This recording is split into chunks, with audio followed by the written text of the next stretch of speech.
Hope it has been a good Easter weekend. Of course, being April 13th, Monday, this is when usually people would have been planning to get back to work. But given what's happening right now, many are still at home. And this is why we are where we are today with the pandemic. The latest numbers so far globally, going with the Johns Hopkins University, and the basics that they're giving us is that the cases internationally are over 1.8 million, and that's having claimed over 117,000 lives. And with the recoveries internationally, we're looking at a little over 400,000 cases. And locally, we heard the update there from the Health Ministry, and we have at least 11 new cases today, with 208 being the total so far, a month after the first case was announced in this country, and 15 recoveries, bringing the total to 40. We'll be breaking down more of these numbers right after this. The other top stories tonight. Tonight, 15 people recover from COVID-19, 11 test positive as one succumbs. Tough measures may be coming to other parts of the country. In the rural areas, people are not very serious. If we ease off on what we are doing, then we can have a wave like we have never seen. Also tonight, buried in the dead of the night, no casket, no accommodation of family preference, and now uproar. Plus, the coronavirus is burning livelihoods. Many low-income earners are caught between an invisible enemy and empty plates. Our special feature, the pandemic burden. Mimi saa hii nipate 200. Naweza nunua chakula. Ukinunua sanitizer na ununue mask, sio pesa itakuwa imeisha. And on this stream, IV wed. In the name of the Father, the Son, and the Holy Spirit. Couple weds in Thika as family and friends follow the service on a live stream. And it cost less than 20,000 shillings.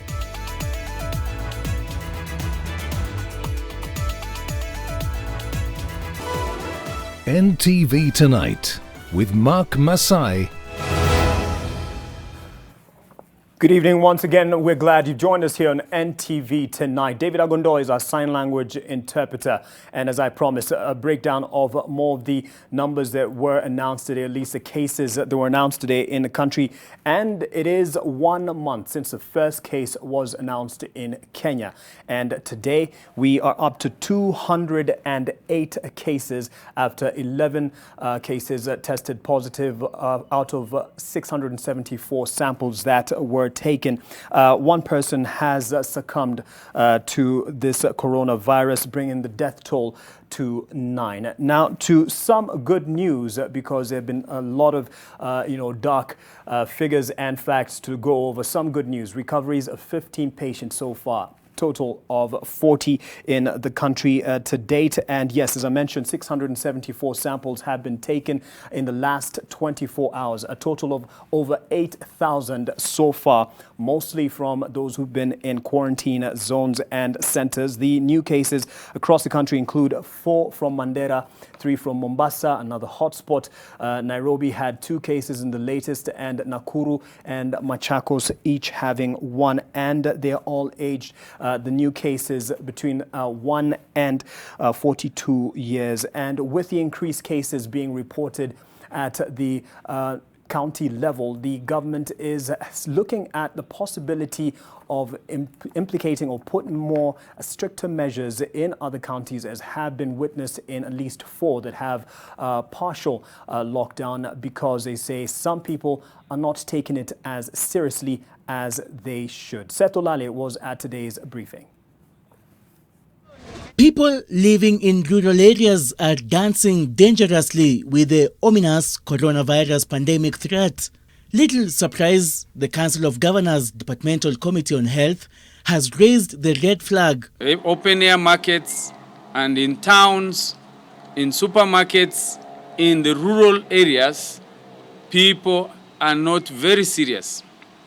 And since now we are starting to see cases appearing in the counties, our worry now is actually those counties. Case in point, this market day in Awendo, Migori County on April 3rd. Soko inaendelea juu kuna njaa. Sasa kila mtu anatafuta mbinu ya kutafuta kitu aende akule nyumbani. Tunataka pesa, tununue chakula, tuweke kwa nyumba, ndio tukae kwa nyumba. Tuwezi kaa kwa nyumba bila chakula. Kama watu wa mkokoteni, lazima tutafute mulo kwa sababu tusipofanya kazi hatutapata chakula na inamaanisha tutaanza uizi. The COVID-19 National Emergency Response Committee is now warning that the pandemic is gradually spreading from its hotspot areas in Nairobi and Mombasa to other counties. Mandera, which had 4 more confirmed cases registered, has a total of 6 official incidences, with Machakos County also steadily increasing the tally of confirmed cases over the recent weeks. But because now rural counties are still thinking this is foreign matter that has come to Nairobi and is still far from us, the behavior in rural counties is still very worrying.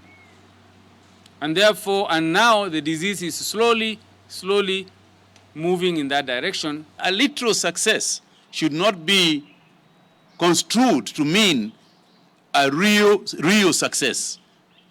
So I want to warn that yes, the projections were a lot higher than they currently are. They could have been even higher than we said. Certain containment issues, certain containment measures, we are sure have had some effect. But that is not to say that we are nowhere near out of deep waters. It's a month since Kenya confirmed its first case of coronavirus. Since then, ordinary life was interrupted, leading to institutions such as schools being shut. However, the government now says that it can turn around the situation if Kenyans will adhere to the laid down regulations. Seth Olale, NTV at the Ministry of Health headquarters, Nairobi. His lifeless body, I should say, insulated in a white body bag, was carried off a pickup in his homestead and thrown into a shallow grave by 2 people dressed in protective gear. The man, who was COVID-19 positive at the time of his death, was buried at about 2 a.m. And it has left his family bitter, angry and dumbfounded at what they say was a dog's burial.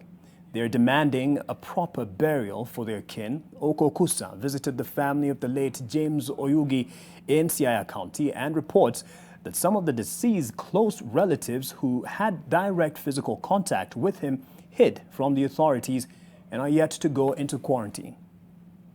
Babangu si mtu mwenye angependa.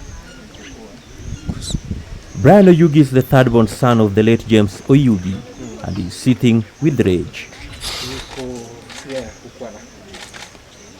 Babangu si mtu kuzikwa hivi kama umbwa.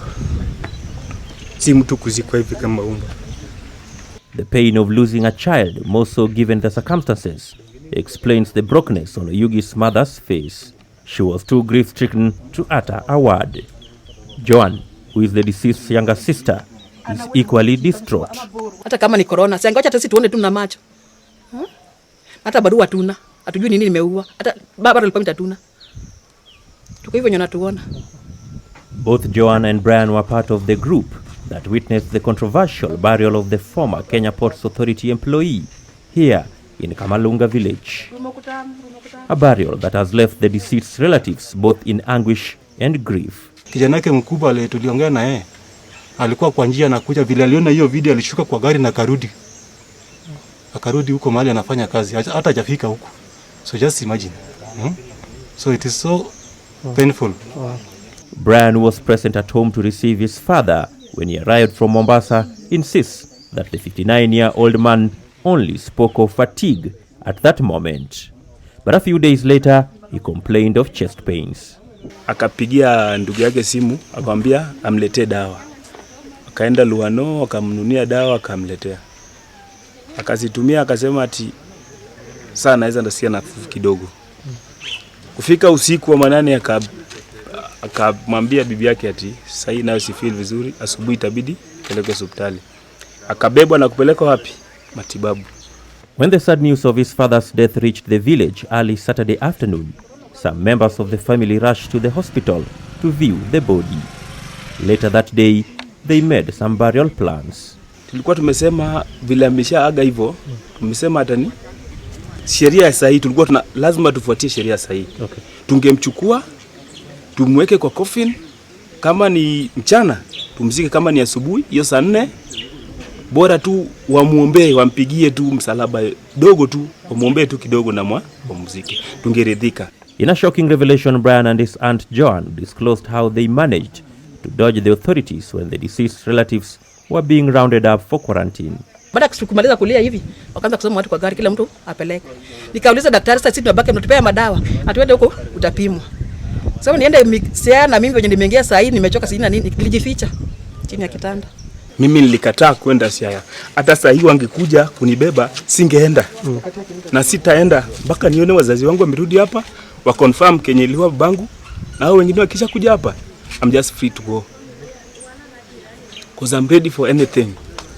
Neighbors have kept a safe distance from the homestead, even as Brian and Joan spent the better part of Sunday cementing the grave where Oyugi's remains lay.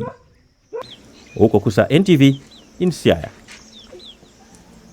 In response to this, the government has warned Kenyans that they must accept that burial of people who had tested COVID-19 positive will not follow the usual customary procedures.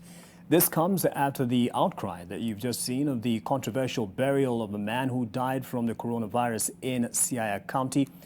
The National Muslim COVID-19 response team has also raised concern over the same, as Nuru Abdulaziz reports.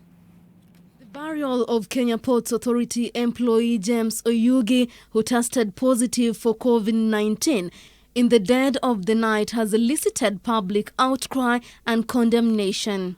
The dignity of the dead will have to be appreciated. We are concerned with what we saw happening in one of the counties yesterday. Kitendo kilichotokea Siaya ni kitendo cha kinyama kabisa, binadamu hawi handle namna ile. Many have questioned the manner in which the burial was done, citing that others who have succumbed to the disease were accorded decent send-offs. Siaya Governor Colonel Rasanga says he has formed a committee to probe the burial. The government says it is in talks with the county government of Siaya on the specific issue, but has warned that life and culture as Kenyans have known them will not be the same. In an honest attempt as I can, and be brutally honest,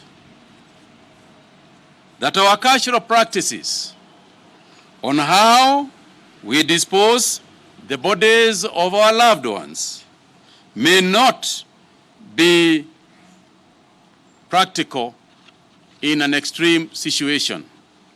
Education Cabinet Secretary Professor George Magoha reiterated the message while pointing out that he also hails from Siaya County. Our goal here is to ensure that the disease is controlled.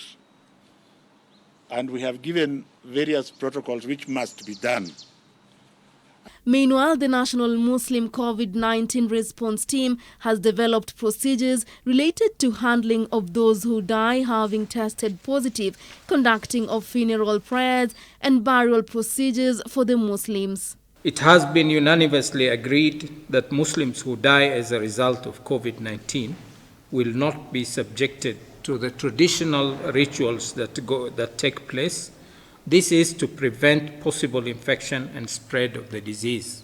The Ministry of Health has issued guidelines on proper disposal of diseased COVID-19 patients.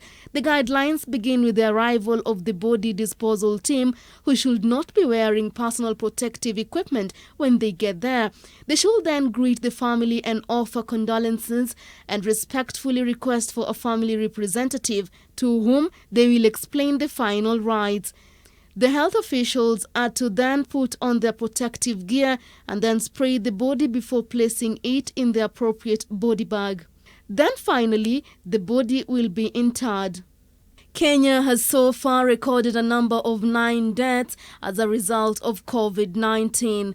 Nuru Abdulaziz, NTV. With the coronavirus disease ravaging countries across the world, here in Kenya, it is no surprise how it has slowed down the economy amongst other things. But as that happens, there's a nightmare unfolding. Massive job losses and pay cuts are either in effect or looming as businesses slow down or worse, shut down. The pandemic has already dealt the country an economic blow. Many people who live in the informal settlements are already feeling the pain, misery, and impoverishment born of the disease.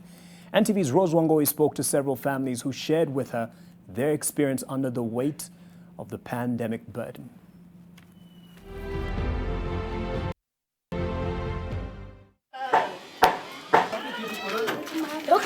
Kwa majina naitwa Kevin Owino.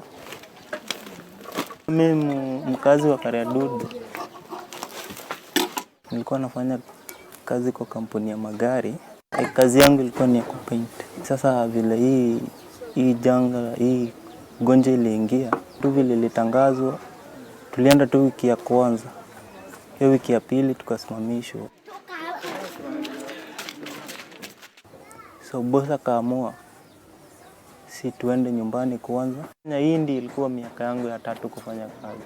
Nilikuwa casual permanent. Sasa kwa wiki nilikuwa napigiwa hesabu na pewa pesa yangu. Sasa kutoka hapo kuna pesa yote tulipewa.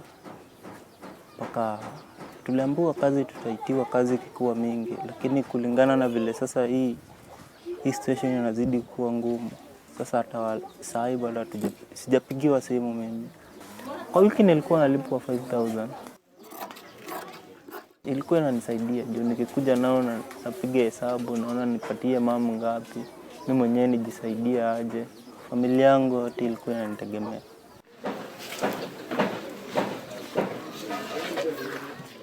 Maisha imekuwa ngumu. Juu mimi siendi kazi, nimekaa kwa nyumba. Hata kama ulikuwa na ile yako kidogo, ushatumia ikaisha. Hata rent bado sijalipa. Juu hata pesa, hakuna pesa yoyote yenye tulipewa. Hata saa hii landlord anataka pesa yake. Lakini sasa wewe mwenyewe umekaa kwa nyumba. Sasa hata vile utalipa hiyo nyumba hakuna.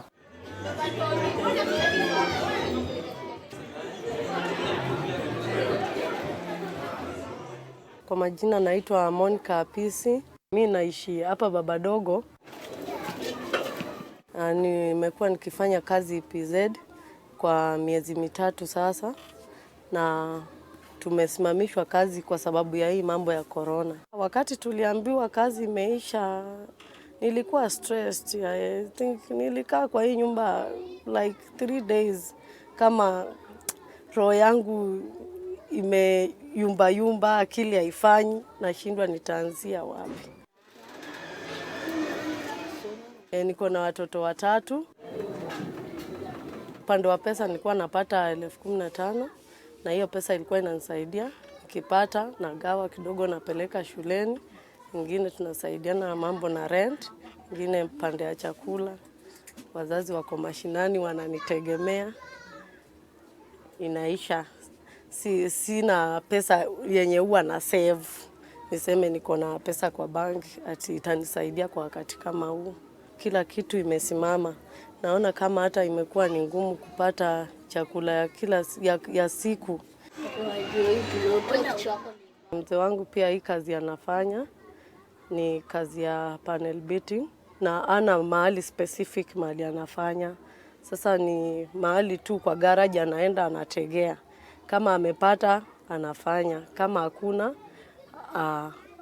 anarudi. Kama saa hii sasa completely hakuna kazi, hakuna wateja wanakuja.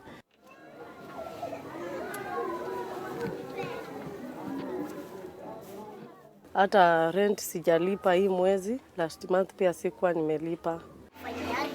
Sidhani kama naweza afford kununua sanitizer because bei yake siwezi afford kwa sasa juu ile kidogo napata naangalia maslahi ya watoto, wamepata kitu ya kuweka kwa tumbo angalau.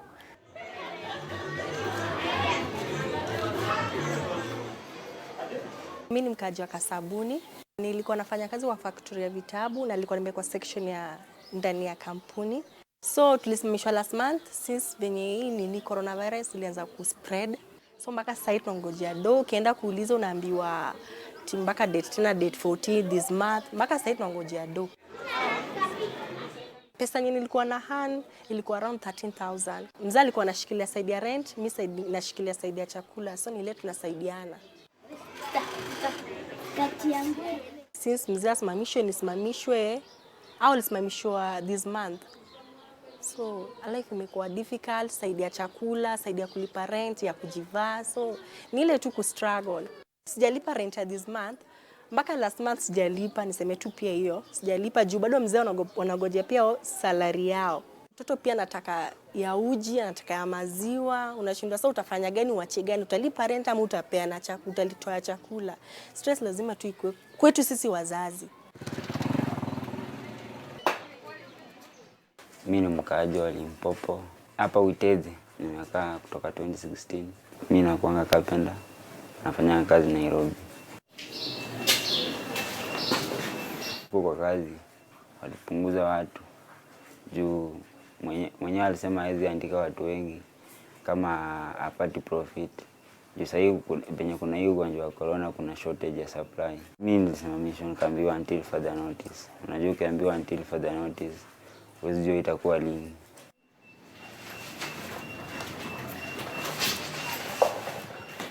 Approximately tulikuwa nalipa around 20,000. Sasa hiyo 20,000 niko na familia, nilisha familia, tena nisaidia watu wa nyumbani. Unajua kwetu I'm the first born. So macho yote iko kwangu. Sasa mimi sasa hizi niko tu nimechanganyikiwa, hata sijui nifanye aje juu hatujui corona itaisha lini ndio maisha irudi kawaida. Ilikuwa Monday, kapata landlord amenikatia mlango. Maji hakuna.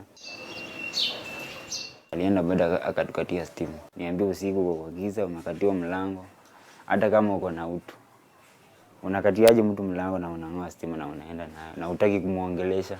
Hata landlord mwenyewe ukimuuliza date 1 haikuwa inafika date 5 kama sijampea pesa yake.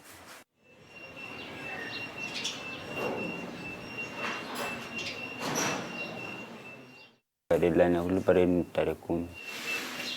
Sijui alihofia tutakataa kumlipa juu ya corona ama sijui alihofia nini.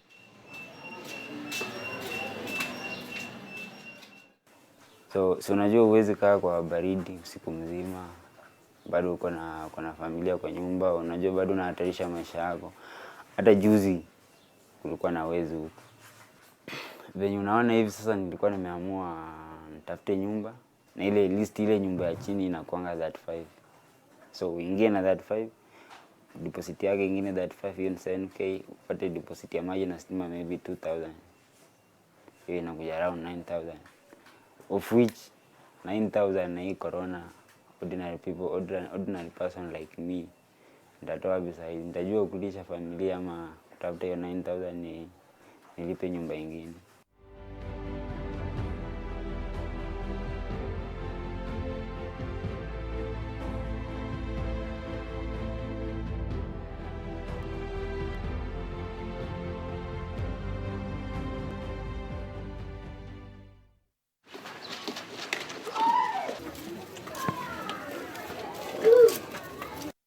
Nimeajiriwa kazi ya flower, lakini hiyo kitengo ilikuwa inaitwa biopest.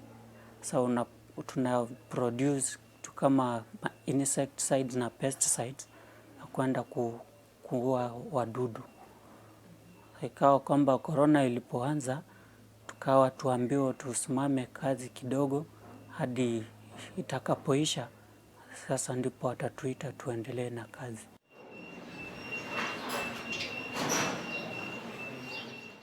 Tulikuwa tunalipwa kama 1,500 kwa wiki. Hizo pesa sasa kwa mahitaji ni kwamba unaweza tumia kama nyumbani mtoto na mama na mtoto. Sasa hivi unapata uko kwa nyumba, hujapata chochote, umekaa, huna unga, utabaki tu umekaa kwa nyumba, huna chochote, utarajia hata kukula. Na hiyo mawazo unajaa mawazo hata huna la kusema. Sasa ni kuzunguka tu nikitafuta polepole hata angalau kama naweza pata kama 20 nikule. Nilipoona kwamba hali imekuwa ngumu sana hapa mjini, nikawa najaribu mbinu vile ningeweza kufika nyumbani. Lakini ikasemekana kwamba hakuna kupita, hakuna kuingia Nairobi na utoke Nairobi. In the wake of the coronavirus pandemic, life is increasingly becoming tough. Majority of Kenyans live hand to mouth, and failure by their breadwinners to go out and do casual jobs could mean going to bed hungry. History ya coronavirus na imetu affect sana sana, si watu wa slum area, imetu affect sana. Ordinary mwananchi, mtu mwenye lazima atoke ndiye apate chakula kwa nyumba. Sasa chakula imekuwa ngumu sana kupata kwa nyumba juu kazi mingi zimesimama. Sisi wakazi wa baba dogo bado hatujapata sanitizers, hatujapata hata hizo mask, kama ni sabuni ya kunawa na nawa na hiki pande ya kawaida. Kama hata mask imenishinda kununua juu ya do, sanitizer ndo nitaizana nayo. Sanitizer inauzwa karibu 300. Sasa ya chakula hata ya nyumba hata ya sondo sina. Saa hii unasikia kama una mask unashikwa. Mimi saa hii nipate 200. Naweza nunua chakula. Ukinunua sanitizer na ununue mask, sio pesa itakuwa imeisha. Sasa wewe mwenyewe utakuwa umebaki njaa. Sanitizer imekuja na ni lita 20. Iliweza kuwaganywa lita 5 kwa kila kijiji. Lakini unapofanya hesabu, karibu kila kijiji kiko na wakaaji zaidi ya 3,000. Hata ukigawa labda ni drop moja, na hiyo drop itasaidia nini? So hiyo imeleta hata kwa wale viongozi waliopewa hiyo, saa hii hawana uhusiano mwema na wanavijiji wengine.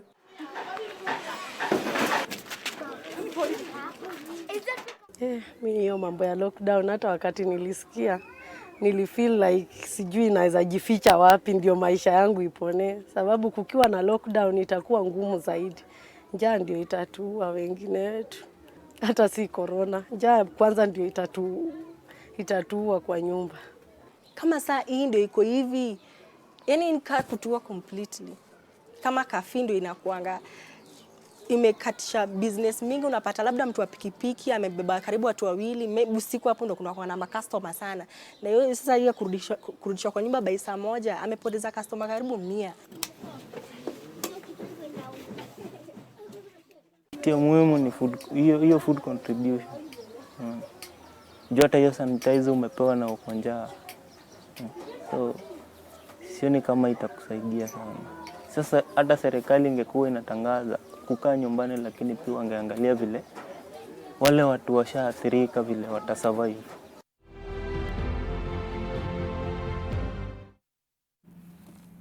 And thanks to Rose Wangoi and Eric Isinta and the rest of the team that put that story together, the pandemic burden. If you've missed a good part of it, we'll be uploading it and also re-air it tomorrow. But just a couple of responses here. And Mueresa Rosso, you say, sudden turn of events and the government unpreparedness drove us all here. Let's brace ourselves for more tougher times. Countries like Kenya that don't have prepare for pandemics like this one are always worst hit. And Arthur, you say it's hard everywhere. It couldn't be said less. And yes, for those people who you've probably heard complain about just being stuck in the house and eating and afraid of growing fat or adding weight, some food for thought after watching the pandemic burden. On that point, we'll take a break here on NTV Tonight. I'll be back with more.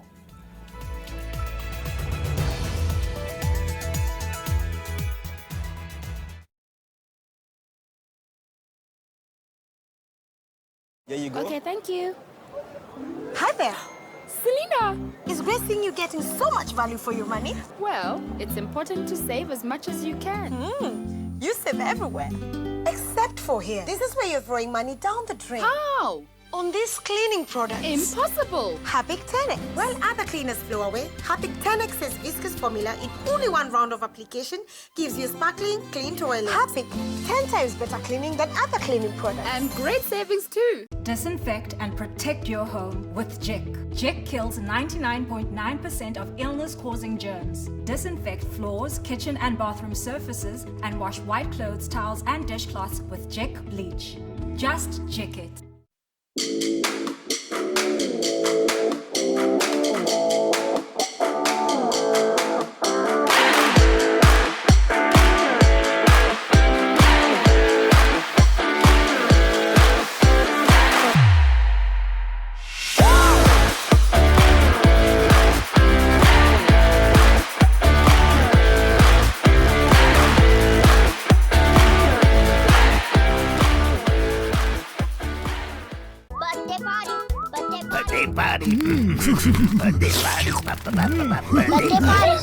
Are we not invited? We have gifts. Malaria. Mommy, pests! Run. Oh, die. Party. Compared to an ordinary spray, Mortein Doom Power Guard kills disease-causing pests instantly. Mortein Doom Power Guard. I am coming for you. So unaimba poa. You have a very beautiful voice. Oh, stop it. Huyu mboch ni wangu wa kufanya kazi zangu. Give me through past one of your friends. You have to take care of yourself. How about online dating? Nikusaidie aje? Sasa nilikuwa nataka unisaidie kutoa wimbo. This must be the lovely lady. Niko hapa nje yote nilikuwa umesema. Where? Experience the convenience of owning your property at the comfort of your phone. Download My Optiven app on Google Play Store or App Store. Call 0740 400 400. Optiven, the pace setters in real estate. Simple and convenient.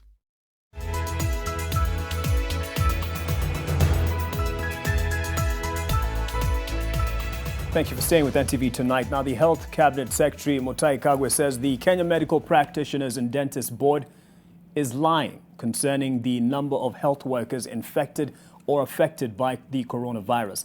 KMPDU claims 4 doctors have tested positive for COVID-19, with 10 clinical officers and over 70 other health workers being quarantined after they were exposed to the virus, something dismissed as fantasies by the Health CS. NTV's Sharon Baranga reports.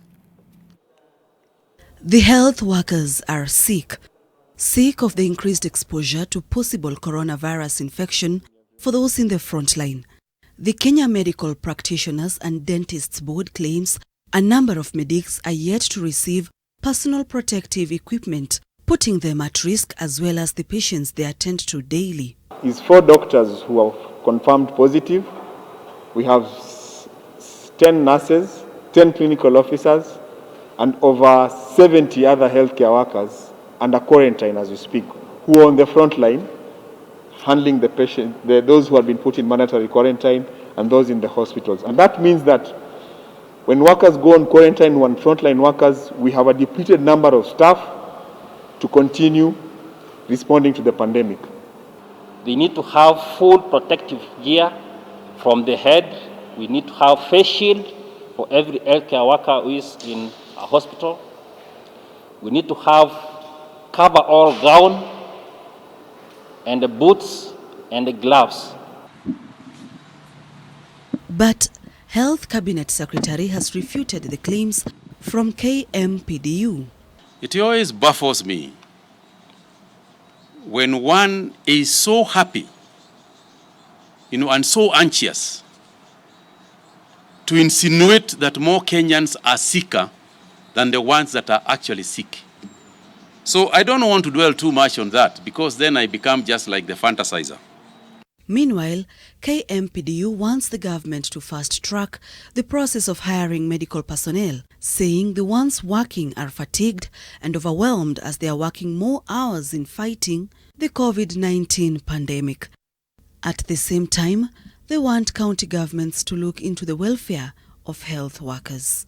We have seen the Governor Waiguru, last week, clearly stating that she will not reinstate workers in Kirinyaga, and she's waiting for workers from the national government. We'd like to appeal to her that this is not a time for battles. This is not a time for ego wars. We have a number of counties that are illegally withholding allowances and others' salaries. Taita Taveta County has withheld emergency call allowance and risk allowance for the doctors since November 2019. Kwale County has 14 doctors who have been working for the past 10 months and are now being told to forfeit those salaries. Sharon Baranga, NTV. Are the doctors lying? We'll treat that story with the seriousness it deserves and definitely keep a keen eye on that, as they have definitely expressed some real concerns for those on the front line. And speaking of those on the front line, I'm not too sure what we can say about the next group. However, they did get some credit earlier in the update today. 194 legislators have confirmed attendance to the National Assembly special sitting set for tomorrow to discuss urgent business, including consideration of the tax laws amendment bill that has a raft of measures relating to the COVID-19 pandemic in the country. House Speaker Justin Muturi has issued tough guidelines that will be observed during the sittings in an effort to combat the spread of coronavirus. After a month-long recess, members of the National Assembly will resume sittings this Tuesday. Top on the agenda on the floor of the House will be debate and consideration of the 2020 Tax Laws Amendment Bill that has some of President Uhuru Kenyatta's proposals to shield Kenyans and the economy against the negative impact of the coronavirus pandemic. The consideration of the reduction of the tax from 16 to 14% and the regulations that have been published by a number of government ministries and agencies in order to cap the spread of COVID-19. One key matter that the legislators will face scrutiny on is if they will pass the bill in its current form. This follows concerns that the proposed law, if passed as it is, will lead to an increase in the price of some basic commodities and deal a blow on key sectors such as tourism.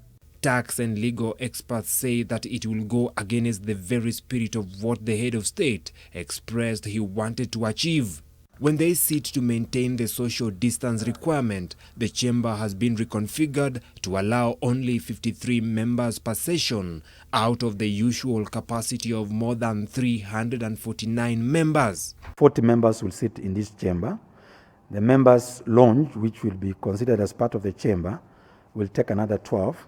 The rest of the members will be accommodated in the designated holding areas. The clerk says his team will propose to the House Business Committee to stagger the sittings. The Minister of Health has advised that if you sit today, you require around 3-4 days, up to maximum of 4 days before using the same facilities to allow disinfection and fresh air to come in. The special sittings will commence at 2:30 p.m. and end at 4:30 p.m. to allow members get home before the 7 p.m. curfew. During the sittings, members will only be allowed to sit at their designated spaces.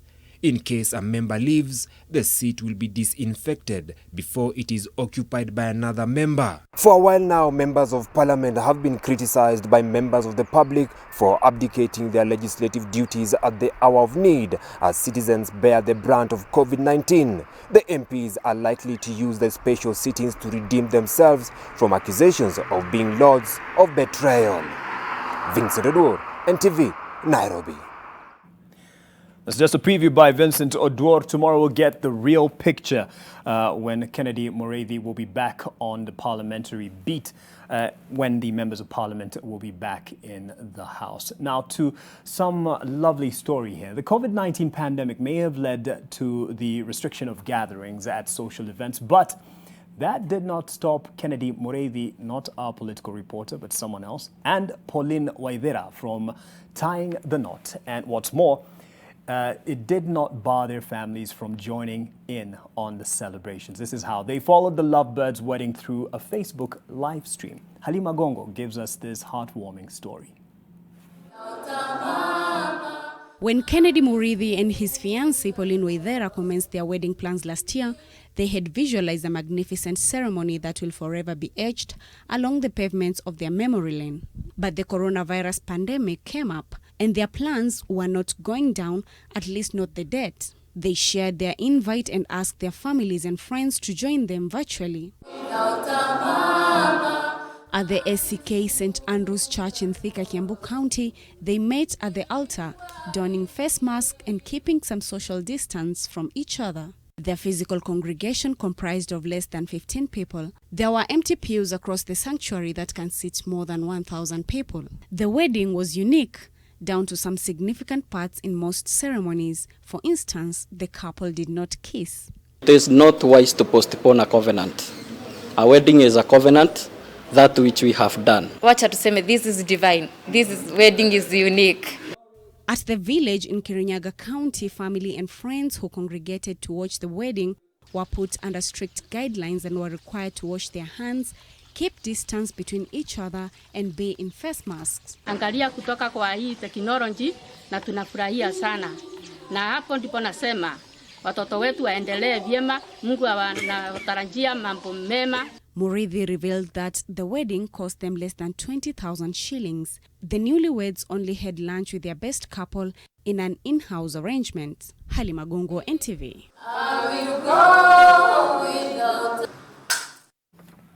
Well, congratulations to Kennedy Mureithi and Pauline Waithera. And even though their wedding was through the live stream, if you're a friend or family, please don't send them bundles as a gift. Send them something Apple kwa simu, you know what I mean, there with the cashless, of course, transaction there on your phone, as it is being encouraged in these days of the coronavirus. And I wonder what their plans are for honeymoon, since they won't be able to go to the usual places people go, and that is the wild. Maybe they'll go to the balcony for now, but all the best as you embark on this life together. Speaking of safaris and honeymoons, have you thought about how life has changed in the wild at this time of the coronavirus? And will they maybe they're probably having a time of their lives if you're seriously thinking about it.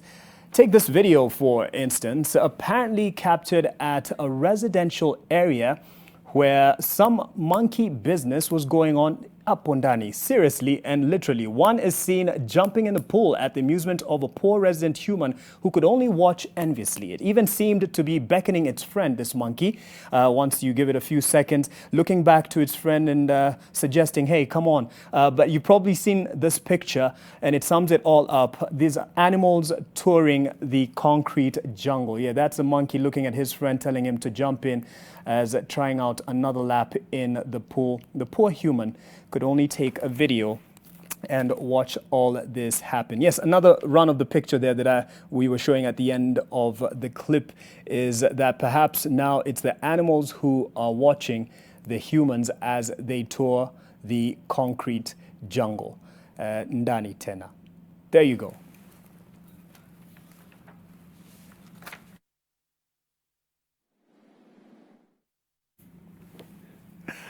Dan Mwangi. Monkey see, monkey doof. And they had a good time there. How life has changed. Anyway, time for another break here on NTV Tonight. Stay with us.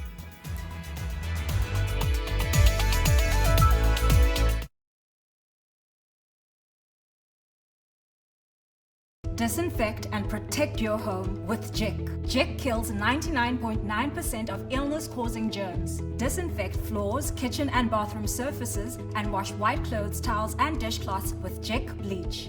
Just Jik it. If we continue to behave normally, this disease will treat us abnormally.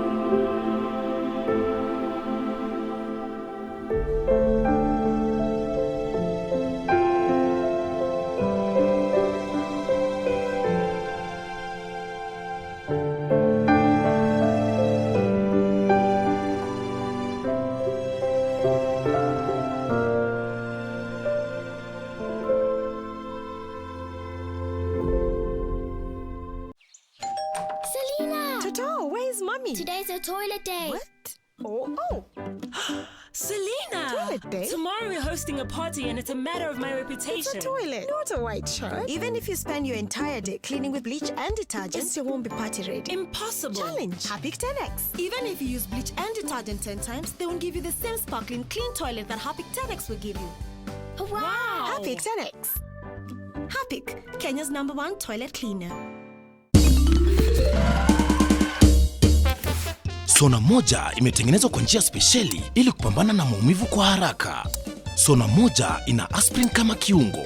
Sona moja, kitulizo kamili. Maumivu yakizidi, pata ushauri wa daktari. Dettol's main objective is to help children protect themselves from diseases. Do you know how we get illnesses like diarrhea, cough, and cold? No! They are spread through germs on your hands. Your hands collect germs that causes diseases. You pick up germs from any surface, like when you don't wash your hands after going to the toilet, while playing. And then you can get sick because of germs. That's why you need to fight germs to stay healthy by washing your hands regularly with Dettol soap that gives the best germ protection ever against many illness-causing germs. Wash, wash, wash your hands. What you have to do is bath yourself. Dettol soap every day. Wash, wash, wash your hands.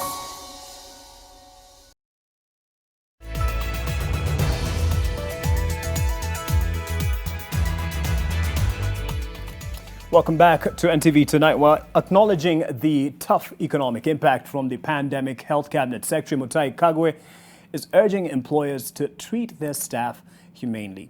The CS says employers, hard as it may be, should try accommodate at least the basic needs of their workers.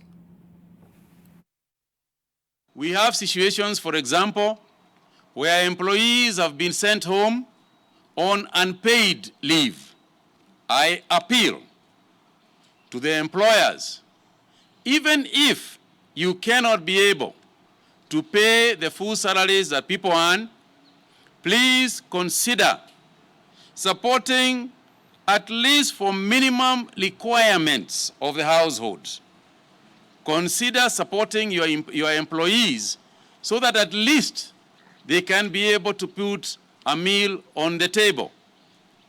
I also appeal to those people, for instance, in fraternities that hire people on a temporary basis. For example, the golfers who employ thousands of caddies. I implore you to think about the caddies even when they are at home. There is no definite date on when schools will resume because it is not clear when the pandemic will be totally eradicated. And at the same time, some schools are still being used as quarantine centers. Education Cabinet Secretary Professor George Magoa reassures parents and students that his ministry will continue broadcasting educational programs for learners who are currently at home. We are not going to risk the lives of our children because dead people do not take exams. So the parents should should remain calm, and I want to challenge them, if they have television sets in their own houses, to see what is happening elsewhere. We have still not reached a stage where we are saying we are going to postpone this, we are going to do this. Don't put words into our own mouth. If and when the time comes, we shall tell you whether issues like exams will still be held. As at now, I, as the head of the sector, do not see any reason why we should postpone exams.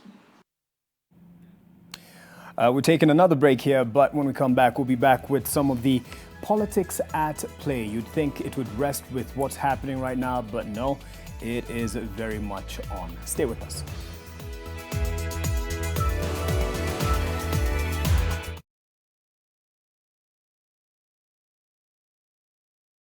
Daily M-Pesa transaction limits increased to 300,000 shillings. Do more on M-Pesa daily to avoid handling cash. Safaricom is for you. Sensitivity is a short, sharp pain that people experience when they have something hot or cold getting to the nerve of the tooth, causing that discomfort. If the sensitivity is left alone, it may get worse. Dentists recommend Sensodyne to their patients. It's able to get inside the tooth and calm the nerve of the tooth down, and the proof's in the results. It works.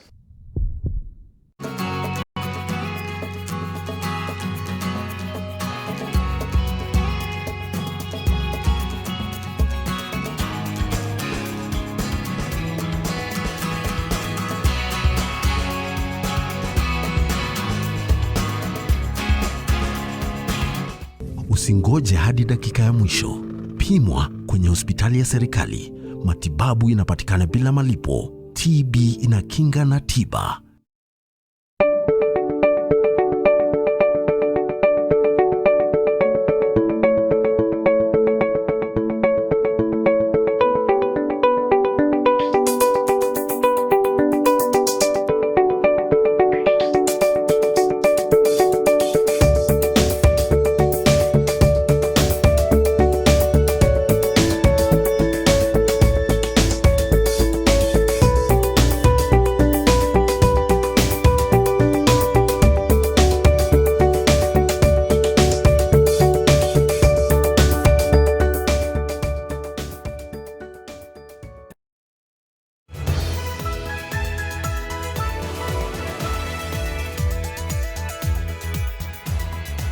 Welcome back. If you thought the fight against the coronavirus should be the only thing occupying politicians' minds, you were wrong. Uhuru's succession politics is still playing out, albeit behind closed doors, and now there are reports a strategy is being mooted for the formation of a coalition government after the defeat of the coronavirus pandemic. The plans include isolating Deputy President William Ruto and his supporters, viewed as being hostile to the handshake strategy. DP Ruto allies have vowed to fight the schemes, as NTV's senior political reporter Kennedy Mureithi now says.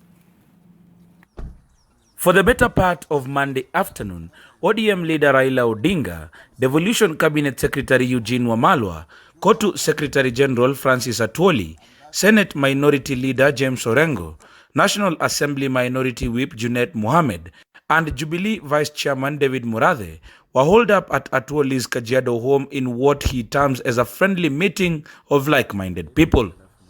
Though the others did not come out to address the media, Atwoli and Murathe said the meeting had not been planned for, but will not rule out the fact that politics was on the menu. People might get mistaken for nothing.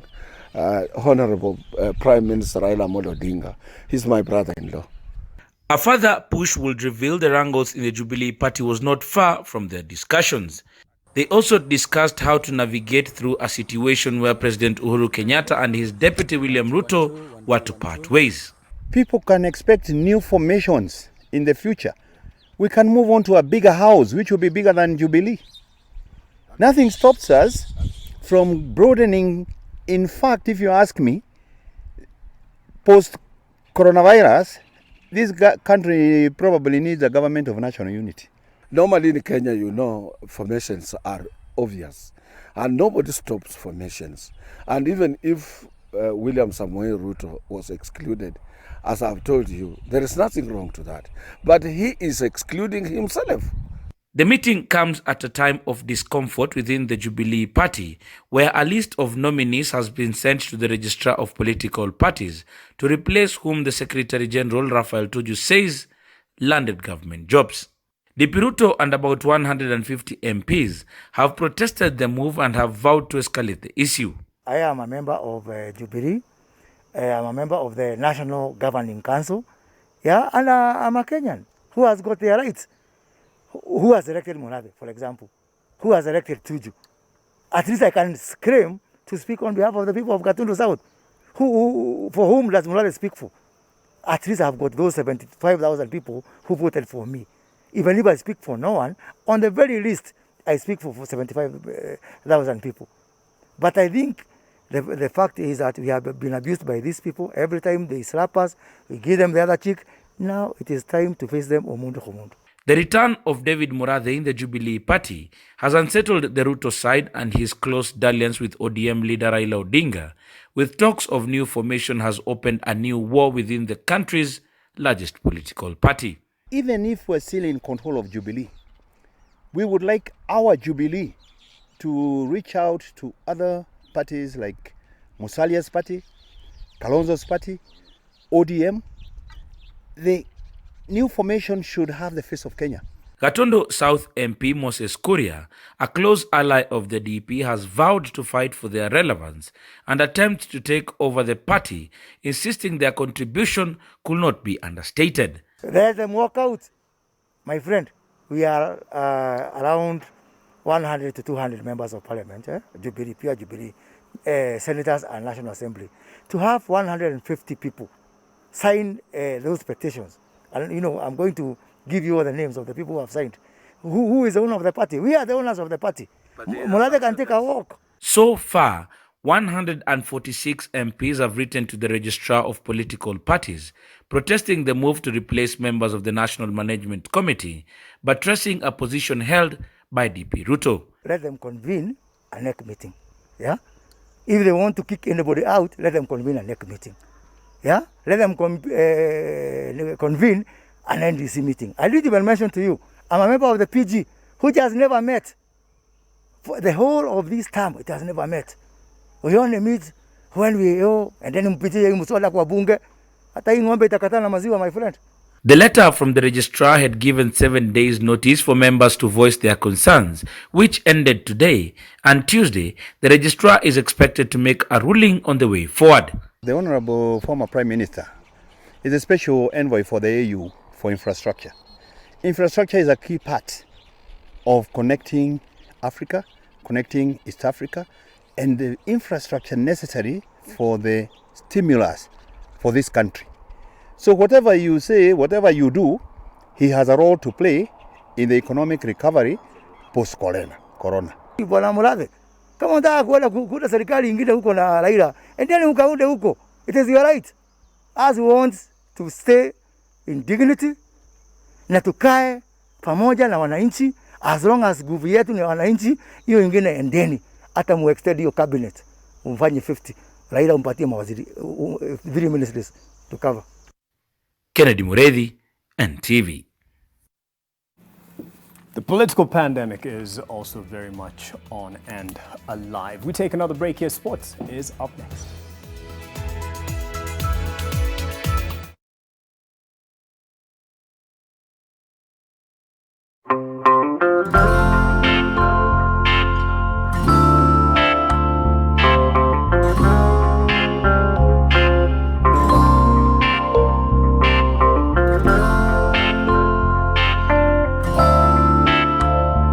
Discovered the world-famous Molfix and saw the difference. Let's see how absorbent Molfix is. Molfix, thanks to its ultra-absorbent particles, can keep more liquid than the other diaper brand, so you can use it comfortably all day long.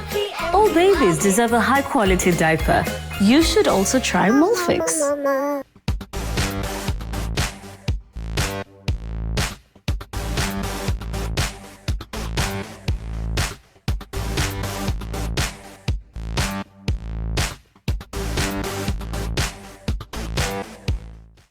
When you're facing stubborn stains, you're always in a fierce fight. Clean Soft kicks out stains. Kimateki.